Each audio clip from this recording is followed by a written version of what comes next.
ICC WTC 2025-27 के circle ये नए नियम लागू कर दिए हैं भाई। अब टीमों को बहुत जबरदस्त पेनल्टी लगने वाली है। अब कोई हेरा फेरी या तिकड़मबाजी नहीं चलने वाली। आपको पता है कि T20 में स्टॉप क्लॉकिंग सिस्टम चलता है। स्टॉप क्लॉकिंग का मतलब कि भाई एक ओवर फेंकने के बाद दूसरी टीम को 1 मिनट का समय दिया जाता है अगला ओवर चालू करने के लिए।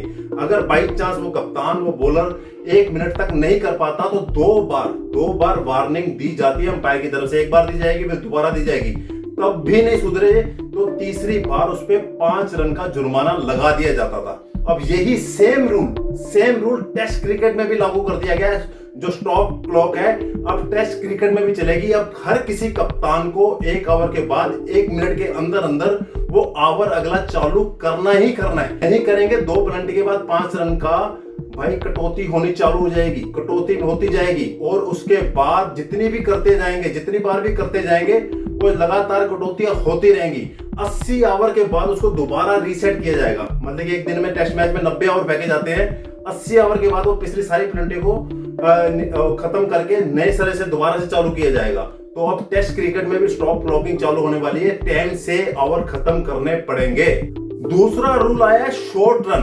कई बैट्समैन जल्दबाजी में या जानबूझकर शॉर्ट रन ले लेते थे कि इसके चक्कर में रन आउट से भी बच जाएं या क्रीज चेंज कर ले, कुछ ना कुछ तिकड़म लगाते रहते थे, जिसके चलते अब आईसीसी ने इस पे सख्ती कर दी है भाई। अगर बैट्समैन ने जानबूझ के शॉर्ट रन लिया तो इस पे अब अंपायर फील्डिंग करने वाली टीम से पूछेगा कि अब आपको क्रीज पर नेक्स्ट बैट्समैन कौन सा चाहिए। ये फील्डिंग करने वाले कप्तान के ऊपर निर्भर करेगा कि सेम बैट्समैन चाहिए या दूसरा रनर पे खड़ा है उस बैट्समैन से आप बैटिंग करवाना चाहते हैं। ये चीज साथ के साथ 5 रन की पेनल्टी बैटिंग करने वाली टीम को लगेगी कि आपने शॉर्ट रन जानबूझ के भागा, इसके चलते 5 रन।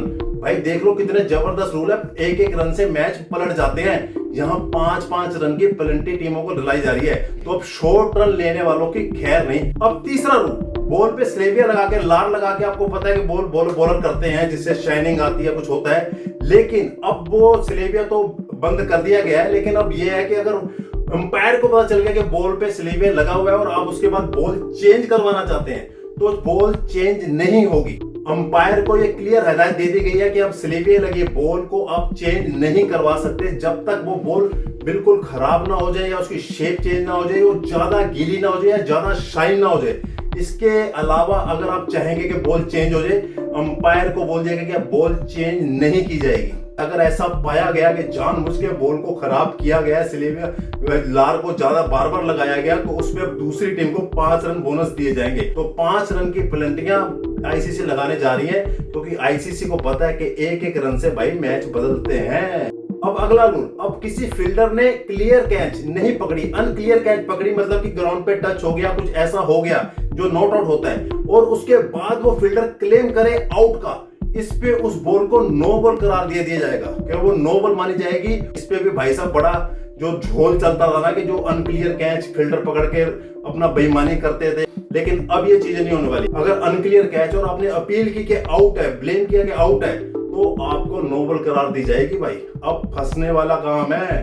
अब फील्डर बेईमानी नहीं कर सकता। अगर अनक्लियर है तो उसको वहीं बोलना पड़ेगा क्योंकि एक जगह पे कैमरे लगे हुए हैं और कहीं भी स्पॉट हो गया कि अनक्लियर कैच को क्लेम किया गया है तो गए भाई, काम हो गया। नो बॉल में फ्री हिट मिलने वाली है व्हाइट बॉल क्रिकेट में और रेड बॉल में नो बॉल करार दी जाएगी। तो ये 5-7 रूल जो टेस्ट क्रिकेट में WTC सर्कल में लागू होने वाले हैं, जिससे टीमों को बचना होगा और बिल्कुल तरीके से। अब जो बेईमानी का खेल है ना, आईसीसी धीरे धीरे सभी चीजों को बंद करते जा रही है, जो आने वाले समय में बढ़िया भी होंगे। डीआरएस को भी लेकर, डीआरएस को भी सिस्टम को इस रूल में बताया गया है, डीआरएस के सिस्टम को भी बेहतर किया जाएगा। डीआरएस में भी कुछ बदलाव किए जा रहे हैं, लेकिन ये जो बदलाव किए गए हैं आने वाले समय में क्रिकेट के लिए बेहतर होंगे। जो बेईमानियां चलती थी वो बंद होंगी।